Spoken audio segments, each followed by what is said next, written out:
Carpet अब fashion का runway नहीं, एक संस्कारी रनवे बन गया है। ना अब क्लीवेज चलेगी, ना ही कोई चालाकी।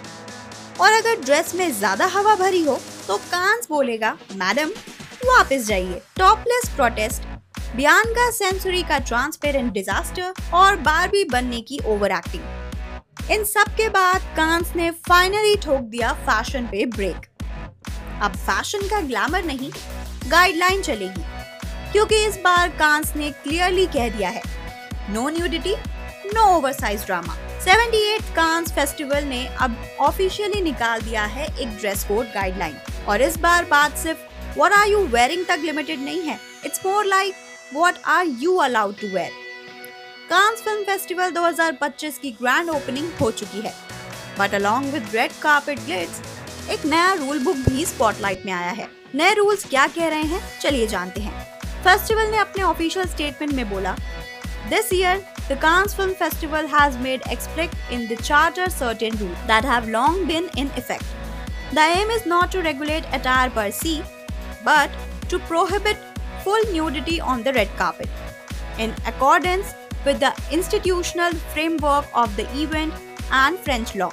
Translation: full nudity is not allowed. Excessively voluminous outfits, entry will denied if they disturb flow or seating.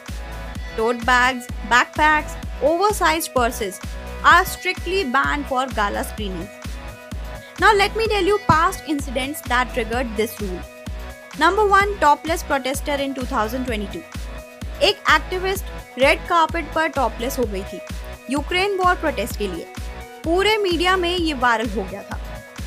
Number 2, Bianca Censori's Grammy 2024 dress. Kanye West की पार्टनर ने एक शीर ट्रांसपेरेंट ड्रेस पहनी थी जिसमें लिटरली कुछ भी नहीं छुपा था। इंटरनेट पर आउटरीच का सुनामी आ गया। कांस के ऑर्गेनाइजर्स ने क्लियरली बोला है कि ऐसे आउटफिट्स रेड कार्पेट पर डिग्निटी को हर्ट करते हैं। And number 3, over the top gowns. Cannes के रेड कार्पेट पे लोग ड्रामेटिक ट्रेन्स लेकर आते हैं, जिससे स्टेयर्स पे चलना मुश्किल होता है और थिएटर सीटिंग भी मिस हो जाती है। ग्रेटा गर्विग का बार्बी पिंक पफी गाउन, दो आइकॉनिक, अब डाउट जोन में है।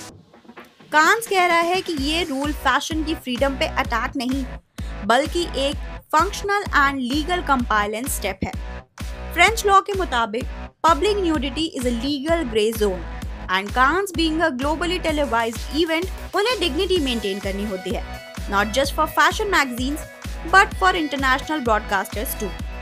कांस से पहले भी ड्रामा हो चुका है। 2015 में कुछ वुमेन्स को हाई हील्स ना पहनने के लिए स्क्रीनिंग से रोक दिया गया था। तब पूरी दुनिया ने कांस पे सेक्सिज्म का इल्जाम लगाया था। इस बार फेस्टिवल ने थोड़ा सा डिप्लोमेटिक टोन में बोला है, we are not blaming creativity, we are ensuring comfort, safety and cinematic experience for all guest. Now let me tell you about Indian celebrities that are going to attend Cannes 2025। इस साल India का representation भी काफी strong है।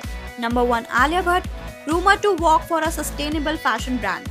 Number 2, Aishwarya Rai Bachchan, Cannes veteran, fans wait for her regal comeback. Number 3, Janhvi Kapoor, first solo Cannes appearance. Number 4, Karan Johar, representing Indian cinema in panel discussions. Sharmila Tagore, making a classic return after decades. And Shalini Bassi, art patron and fashion icon known for her bold style. अब सबकी नजर उनके fashion statement पर तो होगी ही, लेकिन कांस के dress policies भी एक्टिव हैं। लेट्स सी कौन सेफ जोन में है और कौन हेडलाइंस बनाता है।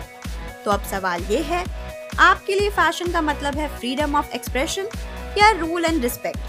क्या कांस का ये डिसीजन कोड जस्टिफाइड है या ये एक ओवरकिल है क्रिएटिविटी के नाम पर? कमेंट्स में बताओ अपनी राय और वीडियो को लाइक करो, शेयर करो एंड सब्सक्राइब करना तो बिल्कुल मत भूलना, क्योंकि कांस के रेड कार्पेट पे कपड़े ही अब बिगेस्ट कंट्रोवर्सी बन चुके हैं। मैं मिलती हूँ आपसे अगले मजेदार वीडियो में।